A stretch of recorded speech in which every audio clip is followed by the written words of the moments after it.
Hello everybody, welcome back to the channel. So today we're going to be zooming in on a cheerful sunny plant that lights up gardens everywhere. Rudbeckia, also known as the black-eyed Susan. With their golden petals and dark centers, they look like little suns smiling back at you. Let's explore what makes Rudbeckia so special, how to care for it, and what happens when you plant it alongside other flowers. So this is mine. I actually got this particular one from the Walmart Garden Center. Didn't pay much for it, but it brings me so much joy. Just look at that pop of color. So throughout the video, I'm going to be sharing a lot of fun facts about this plant, care tips, and I'm going to try to shoot this before the rain starts because we're supposed to get in a storm. Also, I'm going to show you how it looks beside other plants. So I'll be positioning different plants so that you can see, if you decide to plant it in your garden, how it may potentially look with other flowers in other colors. So let's get into it. So they're native to North America, which means they're right at home in many gardens here. They bloom in summer and fall, bringing color when other plants start to fade. Now here's a fun fact. Rudbeckia was named after Olaf Rudbeck, a Swedish botanist. So yes, it's a flower with a fancy history. So one of the burning questions that a lot of people have before they are willing to invest into a plant is it a perennial, which means it'll come back again, or is it an annual where it's a one and done? Most Rudbeckia varieties are perennials, meaning they come back year after year. Some types, like Rudbeckia hirta, are short-lived perennials or grown as annuals. Either way, they're reliable bloomers that keep your garden looking bright. Think of them as the friends who always show up to the party, dependable and cheerful. Now let's talk care tips. Rudbeckia is super easy to grow. Here's what it's like. Sunlight, of course, it prefers full sun for the brightest blooms. It also prefers a well-draining soil, not soggy. And you want to water it 2 to 3 times a week. But you want to water it regularly, especially in hot weather. Now, as for spacing, give them room to spread. If you're going to be planting more than one, you want to plant them about 12 to 18 inches apart. They're tough plants that don't need much fuss. They're perfect for beginners or busy gardeners.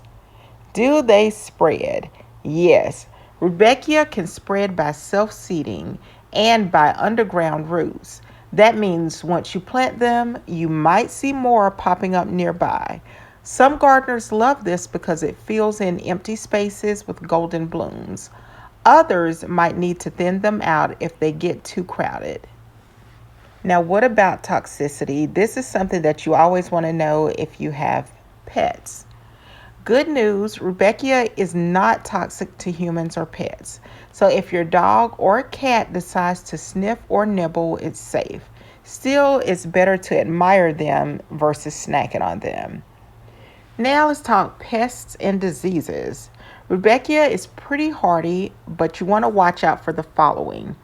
Powdery mildew, which is a white fuzz on leaves. Leaf spots, which are brown spots that weaken the plant. Aphids, which are tiny bugs that suck sap. Slugs and snails, they sometimes munch on leaves. Most problems, though, can be managed by good spacing, watering at the base, and keeping the leaves dry. Now let's talk about deer and rabbits.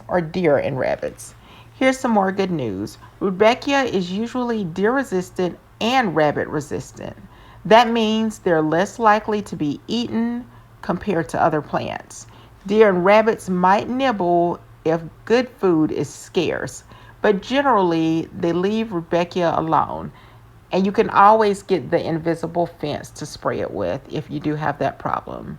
So if you live in deer country, this is a smart choice for a plant. As for pollinator friendly, this is a pollinator magnet.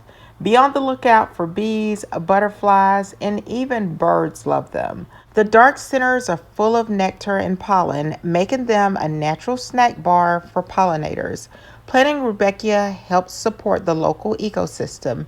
and you'll see your garden buzzing with life. The black-eyed Susan pairs beautifully with cone flowers because it creates that contrast in color. Russian sage, the silvery blue with the golden blooms, looks really good together. Shasta daisies, the white petal makes the Rudbeckia pop, and ornamental grass adds texture and movement. But here I have it paired with a coleus plant and also a petunia, just to give you some insight to how that looks in the garden. However, together they create a beautiful, colorful, layered garden that looks amazing in the summer and the fall. I haven't found anything that it doesn't look beautiful paired with. So that's your up close look at Rudbeckia, the black eyed Susan.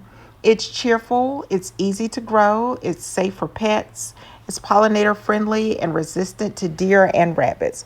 Plus, it spreads naturally and looks stunning next to other plants. If you want a garden that shines with golden blooms and attracts pollinators, Rudbeckia is a must have. Thank you all so much for watching. If you liked the video, don't forget to give it a big thumbs up, subscribe, and turn on your notification bell so that you don't miss any of my videos. I hope y'all are having an amazing day, and I will, of course, talk to you in the next video. Bye for now, everyone.